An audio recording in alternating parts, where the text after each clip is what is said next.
Hello, everyone, and thank you very much for tuning in. I, of course, am Rotype.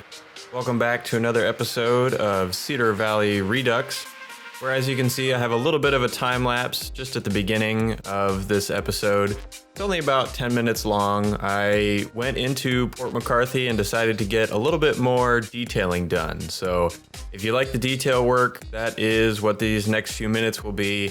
We're pretty much just going block by block down through Port McCarthy to try and get some of this taken care of. So I think it came out really well, but it is kind of time-lapse material in my book, so put a little bit of that in the beginning of this episode.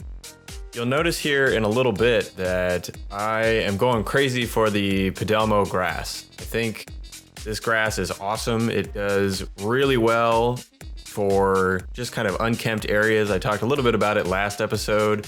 It's awesome. I love it. So I kind of put it everywhere. Maybe I go a little overboard, but it's excellent. And it's really easy on the frame rate. I don't know how that happens. I don't know how that's possible, but it's great. I can put it pretty much wherever I need to, and it looks good and it doesn't hurt the frame rate. It's great. So you'll see that here in a little bit. Now, the eagle-eyed among you will probably notice that it looks a little different, specifically in the coloring of the episode this week. I was really kind of struggling with my LUT and was having to adjust the sun around and change longitude and latitude to try and get things to look right. And I decided that it really shouldn't have to be that difficult to get things to look the way I want them to. So I'm experimenting with a few different LUTs. This one I'm using right now, I believe, is called After Dark Cooler. I did install the Daylight Classic mod from Bloody Penguin to kind of remove that yellowish tint that the After Dark expansion brought in. So I'm undecided yet. I think it looks not bad. Obviously, each LUT kind of brings along its own theme to the city, so I have to feel it around and decide what I want the city to feel like almost before I can pick a specific LUT. Another problem with this one is that it really doesn't look that good at night.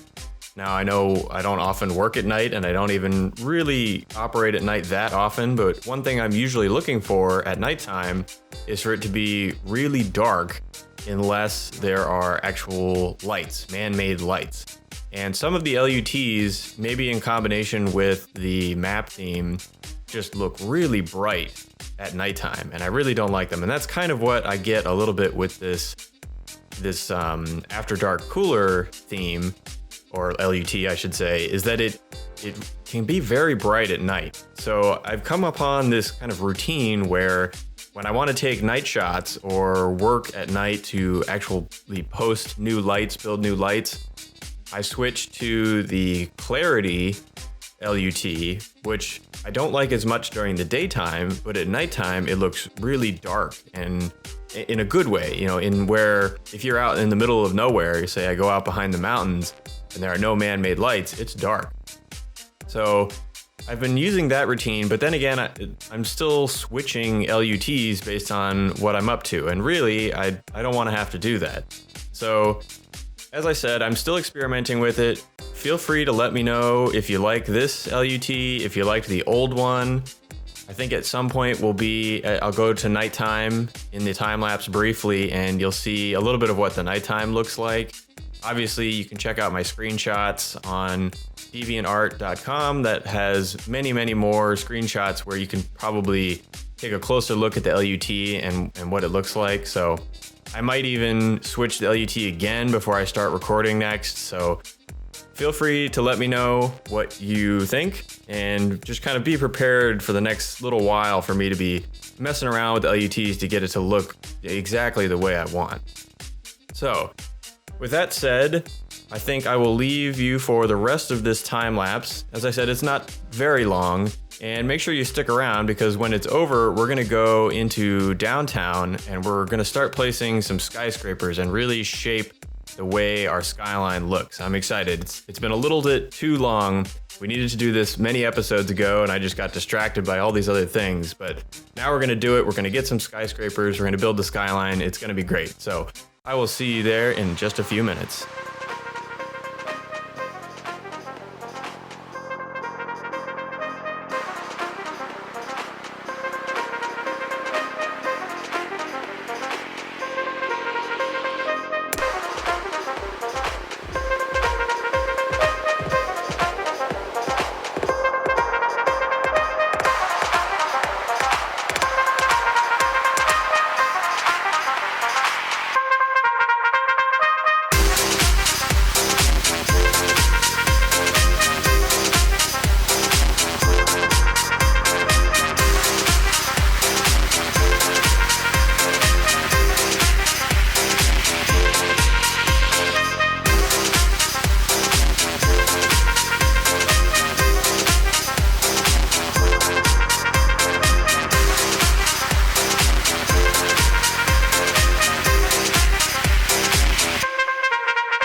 Welcome back.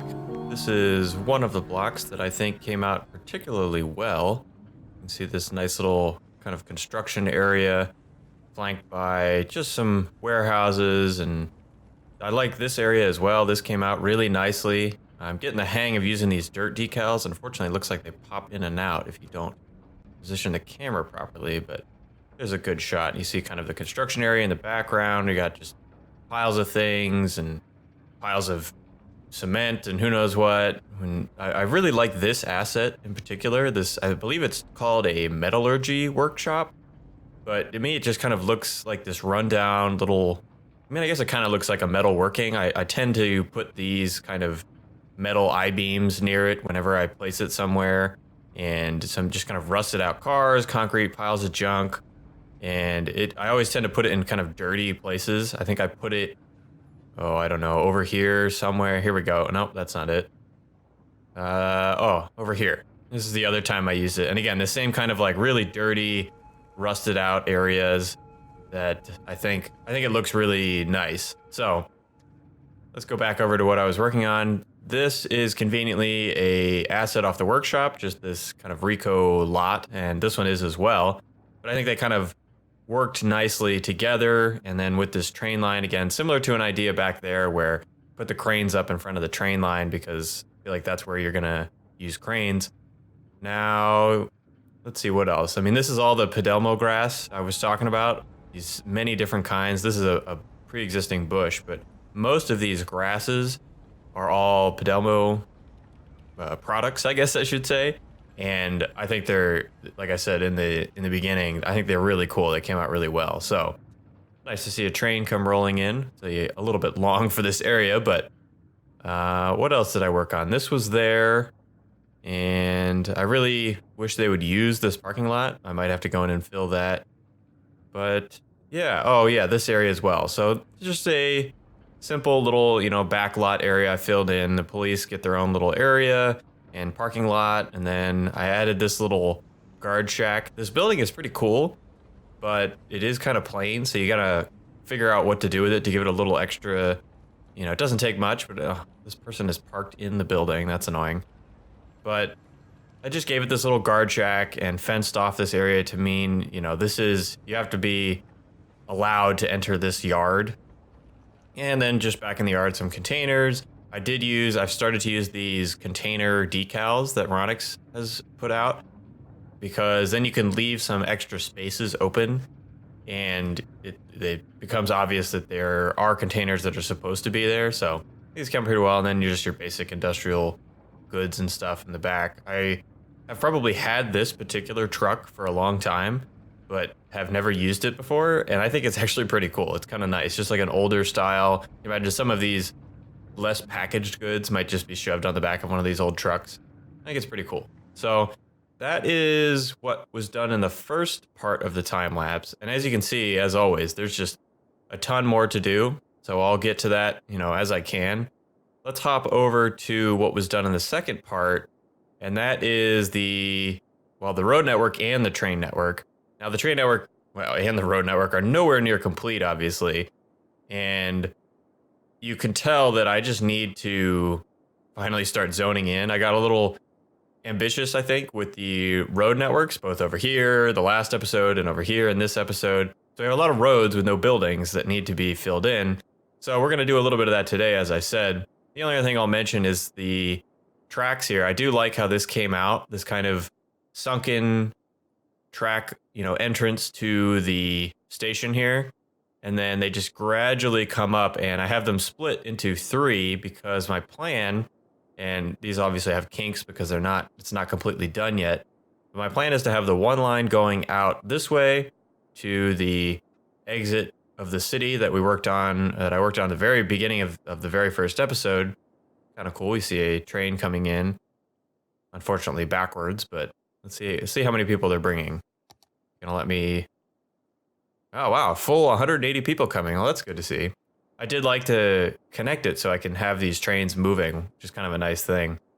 And so let's talk about these other branches. This one I took across the highway. Now, obviously, I haven't done the detailing or anything. I'm not sure if I'm going to continue this particular wall or a different one or what I'm going to do about it. But I do think I want to keep this sunken because really trains have priority on leveling because it's really difficult to change the level of a train because they weigh so much. Anyway, so I took this across, and my intention for this is going to be kind of this direction on this side of the highway. So there's this highway. I don't want to cross that with this particular line. So eventually I'm going to have to figure out how to get the train onto this side of the river. I'm not sure exactly how I'm going to do that because it's going to have to be high enough for the boats to go underneath, the ships. So I'll have to pull something interesting, whether or not it's here or maybe further up. I mean, there's this big mountain in the way, so I'll have to figure something out about that. But that's where this line is going. And then this one, I intend on going either under or over the highway here. And then I don't know yet if I'm going to go through or around the mountains here and out this way, like similar to this highway, or if I'm going to take it maybe around the mountains and off that way, probably through the mountains. But that's the intent for this middle line, and that'll probably be one of the later ones I work on. The one other thing I'll show you is the nighttime. I know I spoke about it a little bit. Let's go ahead and switch to nighttime. Now, there are a couple issues with nighttime. So I'll go ahead here. Here's the dark nighttime, and this actually looks half decent. Actually, it looks more than half decent. It looks great. I can actually make it look even better, at least in my mind, by loading this one. And it's obviously personal preference, but I think this just looks really cool. So when I build my downtowns, I'm very concerned with the overall shape of the skyline, kind of from an angle like this, where if you look, how quickly does it drop off? How soft is the curve? Talking about the roofs of the buildings. How soft is it versus how much does it just sharply end? So that's really what I'm going to be spending a lot of time doing. And what I generally like to do is I suppose this is similar to most real cities. I put the really big buildings kind of in the middle, but I don't want them, I wouldn't put them like this, kind of catty corner to each other. I want them offset in kind of interesting ways. And I'll even look at the shape of the building and try to decide, like for this one example, most of the offices in this building are going to have this long side view on either side, right? So most of the offices, if you're in an office, let's see if I can get the camera positioned right. This is going to be your window view, kind of out over the river, and that looks kind of nice. Now, if I went ahead and placed another tall building, let's go find this one, like right here, that would block a lot of the view from that building. So I'm trying to avoid that because maybe cities do this, maybe they don't, but I'd like to think there's some kind of regulation about sight lines. That said, if you put everything in a line, then it looks like a line, and that's not not as good looking, but you do what you can. So here we go. You know, this only blocks the minority of views this way. And then this has kind of the most of the offices facing out this way. So that's what I'm looking for. Again, that combination of building height, like smoothness, I guess, and the sort of realistic orientation of the buildings as far as blocking sightlines and things go. Now, I haven't operated with some of these in quite a while, so it might be a little bit of trial and error. And let's just try. I'm just going to go through my Rego. And these are all offices. I may get into some of the residential ones later, but these are all offices. And as you can see, that's pretty much what we're in demand for. So this will solve kind of a long-standing problem I've had in the city, is I have all these educated Sims, and we talked about this several episodes ago, but they apparently don't work, or they only a small proportion of them work in lower required educated jobs. But this should help out because these are all offices and they're all decently leveled offices. So they'll need these highly educated people to come work in them. Now, obviously, this will be filled in not entirely with plazas and parks and stuff. So there will be other buildings. But again, these are like the landmark ones, the ones that define the skyline. So trying to place these a little more carefully and then go back later and change, or not change, but add, you know, mostly zone buildings, maybe a couple other of the smaller ploppable ones. So we will get to that in a little bit. So here you can see again, I'm trying to just fade it out. Some of these older looking buildings. Let's see what else. This one is more suitable. It really kind of needs the wall to wall, something wall to wall to match up with it. So I don't think I'll place that. I might place it somewhere, maybe over here. I might do some more wall to wall. But I think on this side of the highway, I'm really not kind of fading out of the wall to walls. So I thought I had a few more, but I guess that they're all kind of these taller buildings. I need to find a way to fade out. You see this really tall building here. I don't want to just drop after this avenue. So let's see how big the Peru is. Yeah, that could help. It's a little bit taller than I want. I realize I'm being quite picky with the skyline I'm trying to build here, but that's the name of the game, really. So, all right, just a few more, and then we'll jump into something else. Okay, so I got a few more put in. You can see, just kind of take a little spin around the skyline here. Now this this LOD is so ugly, but the building looks really good. Well, at least I like it when you're zoomed in. So we may have to deal with that super ugly LOD for a while, but you know, we'll be fine. Anytime I take screenshots, I promise I'll turn off the LODs. But the next thing I want to do, and this is going to turn this episode into a really long one, but hopefully you guys won't mind. I found on the workshop, actually quite a while ago, let's see, these Rego, what are they called? Rego City buildings.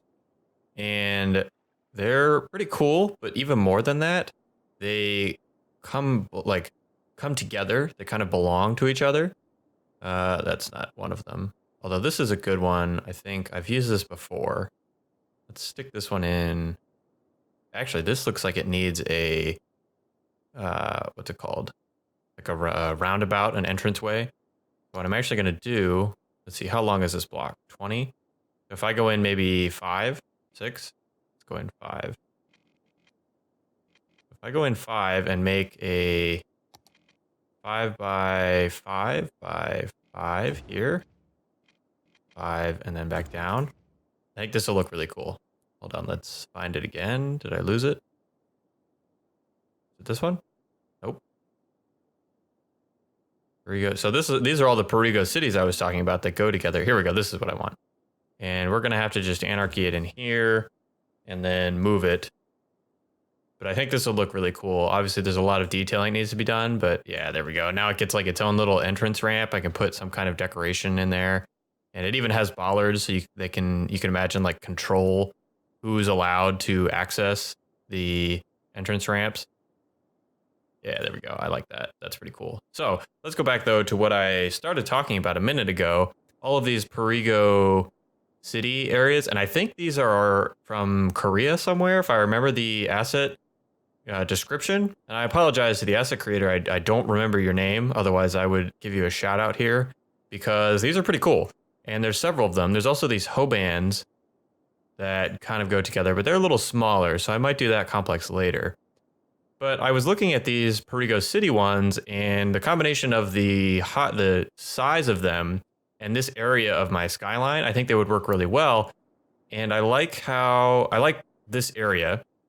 And I think what I can do, or I think what I want to do, is make this whole kind of large double block a Rego complex.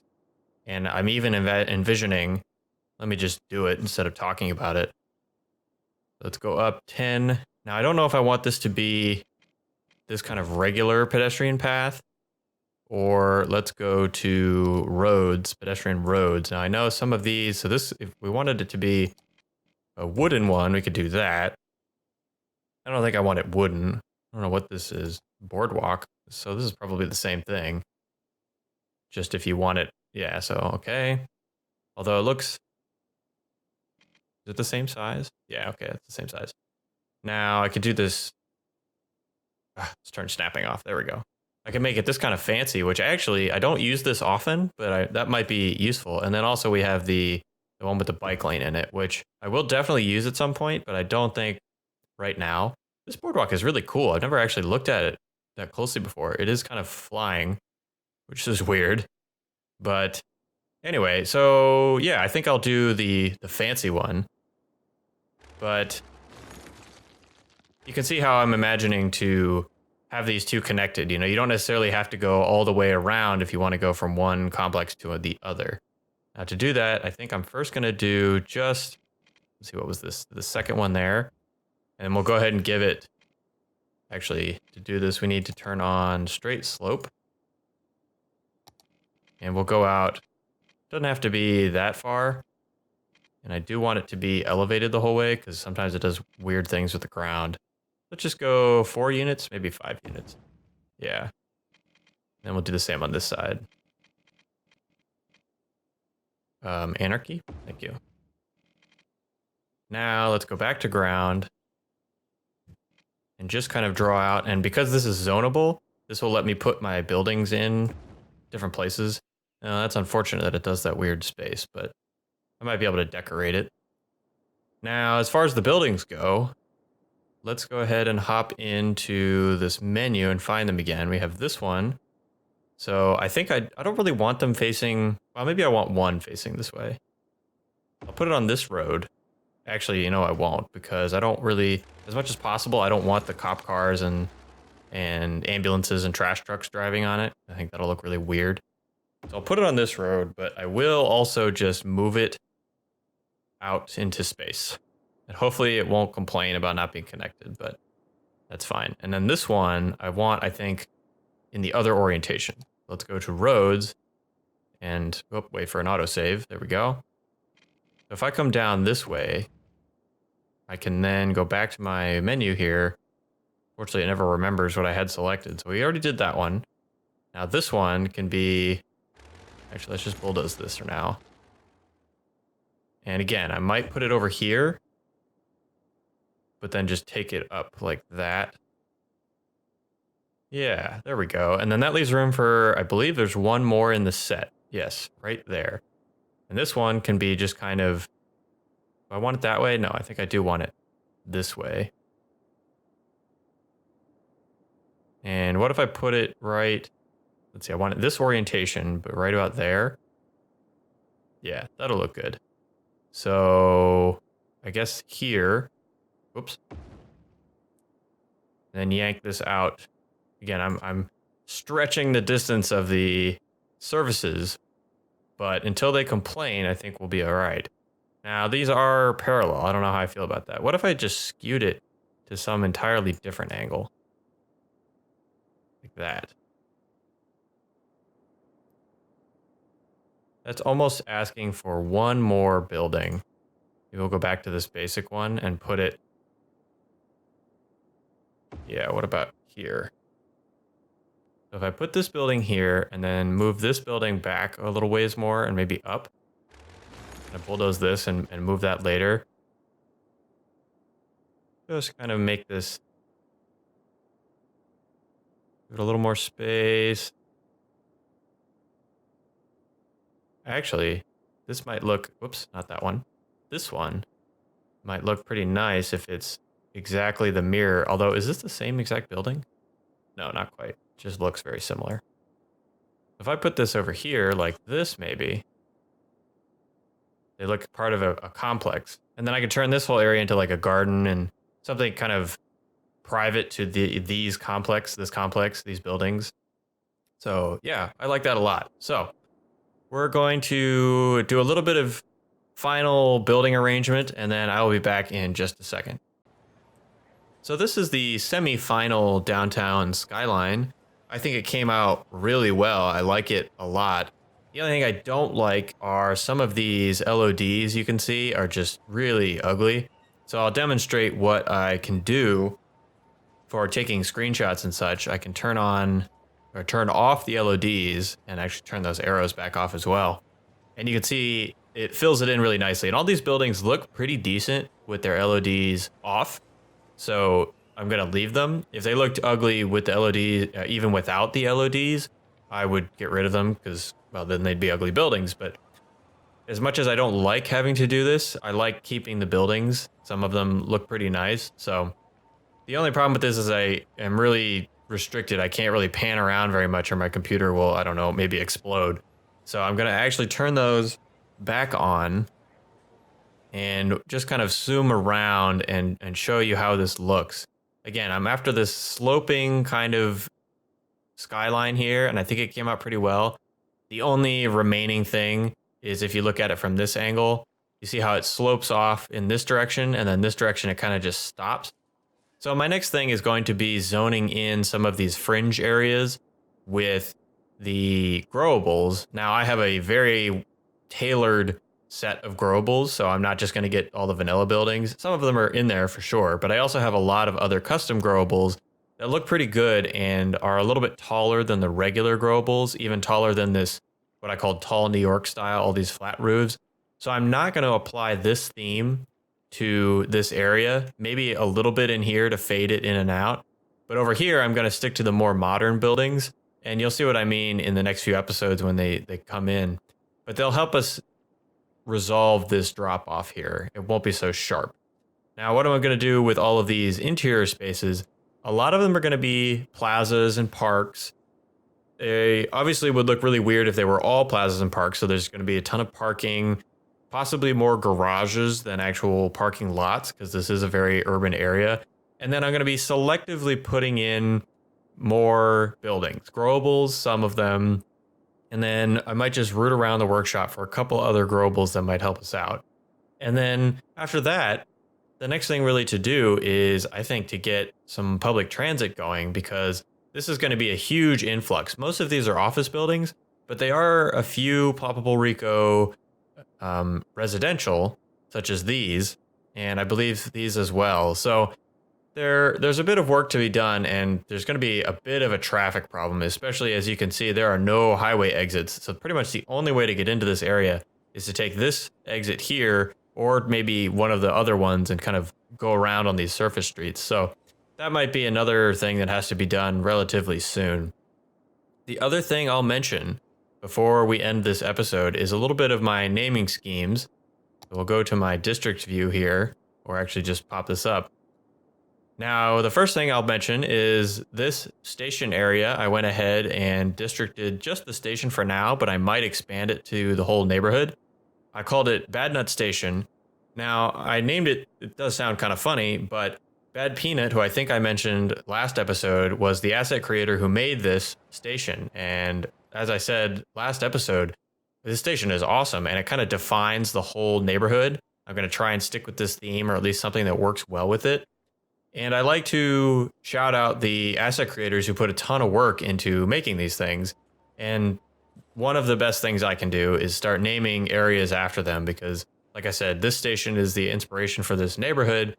The least I can do is shout him out. Now, Bad Peanut Station doesn't necessarily sound the most realistic to me, so I kind of shortened it and smushed it together.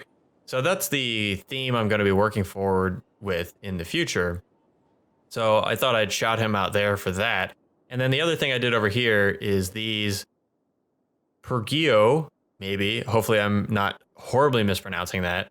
These buildings here are all made by someone on the workshop named Snowsign. So again, I didn't necessarily want it to be exact because I wanted to sound a little bit more realistic. And, in real life, somebody discovered something or founded something or built something, but that isn't always where the name came from. And sometimes it gets messed up with dialects and languages and things get smushed around. So I shortened it to Snowson Square. And that is just this little area, this kind of residential community block that I have decided to build here. And so again, a shout out to Snowsign for making these awesome buildings. And that is the theme of what I'm going to be going forward with names. Unfortunately, that is all the time I have for this episode. I really like how the city's coming together, and I hope you do too. I'll be back in just a few days with another one, so if you want to make sure you catch it, be sure to hit the subscribe button. Until then, go ahead and hit that like button if you liked it. My name's been Rotype, and I'll see you next time.